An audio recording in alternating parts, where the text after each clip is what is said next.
दोस्तों आज हम एक ऐसे महापुरुष के बारे में बात करेंगे जिन्होंने न सिर्फ अपने लिए बल्कि पूरे दलित समाज के लिए लड़ा। दोस्तों एक ऐसे महान इंसान के बारे में जानेंगे जिन्होंने स्कूल में कक्षा के बाहर बैठकर अपने देश का संविधान लिख दिया। दोस्तों जी हाँ, आज हम बात करने वाले हैं डॉक्टर भीमराव अंबेडकर जी के बारे में। तो दोस्तों चलिए चलते हैं आज से 132 साल पहले यानी कि 1891 को। दोस्तों जब छुआछूत इस कदर था कि दलितों को पानी पीने तक नहीं दिया जाता था। उस समय दलितों पर कई तरह के अत्याचार और जुल्म किए जाते थे। दोस्तों उस समय दलित लोग एक बेबस और गुलामगिरी की जिंदगी जी रहे थे। दोस्तों 14 अप्रैल 1891 की रात जब भीमाबाई के कोख से भीमराव का जन्म होने वाला था।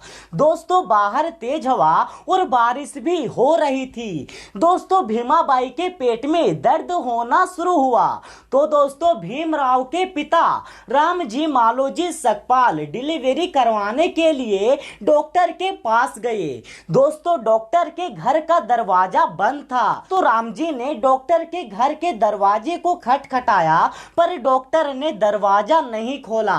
दोस्तों क्योंकि डॉक्टर नहीं चाहता था कि वह भीमाबाई जैसे नीच औरत का डिलीवरी करे। वे नहीं चाहते थे कि वे भीमाबाई जैसे नीच औरत के पेट को छुए। तो दोस्तों आखिर में भीमाबाई का डिलीवरी घर पर ही हुआ। भीमाबाई ने जिस बच्चे को जन्म दिया उसे आज हम डॉक्टर भीमराव अंबेडकर जी के नाम से जानते हैं। आपको बता दें कि बचपन में उसे भीम नाम दिया गया बट उसे सब प्यार से भीमा कहकर पुकारते थे।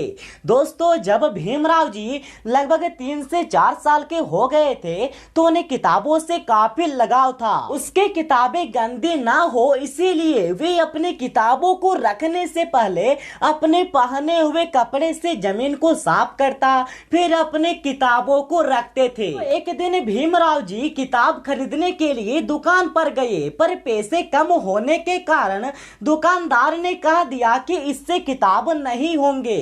तो दोस्तों भीमराव जी ने किताब लेने के लिए अपने गले से सोने की लॉकेट को उतार कर दुकानदार को दे दिया और बदले में उससे किताब को ले लिया। जब उससे पूछा गया कि उसने ऐसा क्यों किया तो उसने बताया कि ये गले का लॉकेट मुझे क्या सिखाता, कुछ नहीं, पर इस किताब से मैंने बहुत कुछ सीखा है। इसी बीच दोस्तों भीमराव के पिता रामजी सकपाल जो कि अंग्रेजों की सेना में काम करते थे उसे सेवानिवृत्त कर दिया गया। इसलिए नहीं कि रामजी का उम्र हो गया था बल्कि इसलिए कि वे एक दलित थे, वे एक नीच जाति के थे। भीमराव के परिवार से इस कदर छुआछूत किया जाता था कि गांव में आने वाला धोबी भी इनके कपड़े को नहीं लेता था। वैसे दोस्तों आपको बता दें कि भीमाबाई के 14 संतानों में से भीमराव जी सबसे छोटे थे। दोस्तों भीमराव के पूर्व 13 बच्चों में से केवल 4 बच्चे बलराम, आनंद राव, मंजूला और तुलासा ही जीवित रह पाए और दोस्तों बाकी बच्चों की मृत्यु हो गई। तो एक दिन भीमराव को बाहर खेलने जाने की इच्छा हुई पर दोस्तों उसके पिता ने उसे बाहर जाने से रोका क्योंकि उसके पिताजी सोचने लगे कि उनके परिवार से जो छुआछूत किया जाता है उससे कहीं भीमराव को ठेस ना पहुंचे। पर दोस्तों भीमराव जी कहाँ मानने वाले थे, वे निकल गए बाहर खेलने। दोस्तों पास में गांव के बच्चे क्रिकेट खेल रहे थे तो वहां भीमराव जी गए पर भीमराव जी को खेलने नहीं दिया गया। भीमराव जी को मन ही मन बहुत ही ज्यादा दुख हुआ, वे मन ही मन रोने लगे। तो जब भीमराव जी 5 साल के हुए तो उन्हें एक स्कूल में दाखिला करवा दिया गया। पर दोस्तों भीमराव जी को स्कूल में दाखिला इतनी आसानी से नहीं मिला। उसके पिताजी ने बड़ी जुगाड़ लगाकर एक स्कूल में दाखिला करवा दिया पर दोस्तों स्कूल में भी भीमराव जी को छुआछूत ने पीछा नहीं छोड़ा। दोस्तों भीमराव जी को स्कूल में दाखिला तो मिल गया, पर यहाँ भी मास्टर और स्कूल के बच्चे उनसे छुआछूत करते थे। दोस्तों भीमराव जी को कक्षा के अंदर बैठने नहीं दिया जाता था। मास्टर भीमराव जी को कक्षा के बाहर बैठाते थे, जहाँ ना अच्छा से सुनाई देता था और ना ही ब्लैक बोर्ड पर लिखा हुआ साफ साफ नजर आता था। भीमराव जी तो कुछ दिन तक ऐसे ही पढ़े, लेकिन फिर सोचने लगे कि आखिर कक्षा के अंदर कैसे घुसा जाए। दोस्तों एक दिन भीमराव जी कक्षा के दरवाजे के सामने एकदम दरवाजे को टेक कर लेट गए।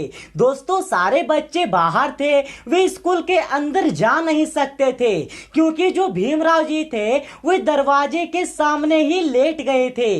अब दोस्तों भीमराव जी और बच्चों में झगड़ा होने लगा। ऐसे में दोस्तों वहां स्कूल के सारे शिक्षक आ पहुंचे और दोस्तों सबसे पहले तो भीमराव जी को डांटा गया, लेकिन बाद में भीमराव जी ने बताया कि आखिर जब स्कूल के सारे बच्चे कक्षा के अंदर बैठते हैं तो आखिर मैं कक्षा के बाहर क्यों बैठूं, मैं कक्षा के अंदर क्यों ना बैठूं। फिर दोस्तों यहाँ पर हुए फैसले के बाद भीमराव जी भी स्कूल के अंदर बैठने लगे, पर दोस्तों फिर भी उनसे छुआछूत किया जाता था। भीमराव जी को अकेले दूर कोने में बैठाया जाता था। आपको बता दें कि भीमराव जी पढ़ने में इतने अच्छे थे कि जो क्वेश्चन स्कूल का कोई बच्चा सॉल्व नहीं कर पाता था वो क्वेश्चन भीमराव जी सॉल्व करते थे। दोस्तों आज के लिए बस इतना ही, मिलते हैं नेक्स्ट वीडियो में, तब तक के लिए जय भीम जय संविधान।